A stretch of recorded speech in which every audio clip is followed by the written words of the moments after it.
V jednej dedine žili dvaja bratia. Volajú sa Daniel a James.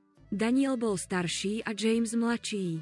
Obaja boli úžasní lekári, no James bol vo svojej práci obzvlášť zručný. Daniel bol tiež dobrý, ale liečil len ľudí, ktorí prišli do jeho ambulancie. Ošetril Jamesa, keď to bolo potrebné, a tiež volal domov, aby ošetril pacientov.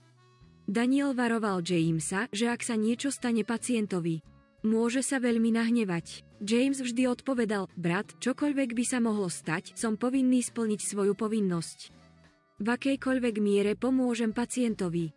Hoci Daniel vedel, že James je dobrý človek, stále sa veľmi hneval. James bol dobrý človek a ak sa mu niečo stalo, Daniel sa často modlil k Bohu a tak či onak dostával odpovede z vesmíru. James bol ľudskou osobou, vždy slúžil druhým. Dával jedlo chudobným a pomáhal každému v núdzi, ako len mohol. Na druhej strane Daniel nebol taký orientovaný na službu, ale bol veľmi verný Bohu. Jedného dňa prišla do Jamesovho domu rodina a požiadala ho, aby prišiel k ním domov pomôcť ich dieťaťu, ktoré spadlo a bolo veľmi choré. James sa bez váhania ponáhľal k ním domov a ošetril dieťa. Po hodine sa dieťa zobudilo a rodina bola veľmi šťastná. Nikto nespal celú noc, takže James večeral u nich doma. Keď sa vrátil domov, povedal Danielovi, že už jedol.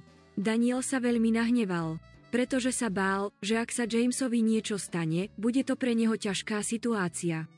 Lekári musia byť proaktívni a obozretní, no James sa to nezaujímalo a veril, že každý žije svoj vlastný život. Daniel súhlasil, ale trval na tom, že musia byť tiež opatrní.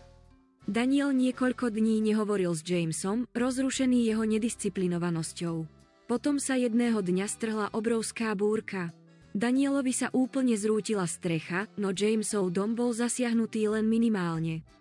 Úžasnutý Daniel sa čudoval, prečo bol jeho dom zničený, zatiaľ čo Jakubov bol ušetrený, napriek tomu, že obaja slúžili Bohu. Po niekoľkých dňoch modlitieb dostal Daniel od prírody odpoveď, že James je veľmi orientovaný na službu a v každom vidí božské.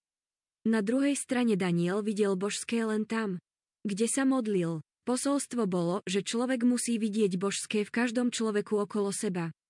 Daniel sa zahanbil a pochopil Jakubovú múdrosť. Dúfam, že sa vám príbeh páčil. Prosím, lajkujte, zdieľajte a odoberajte.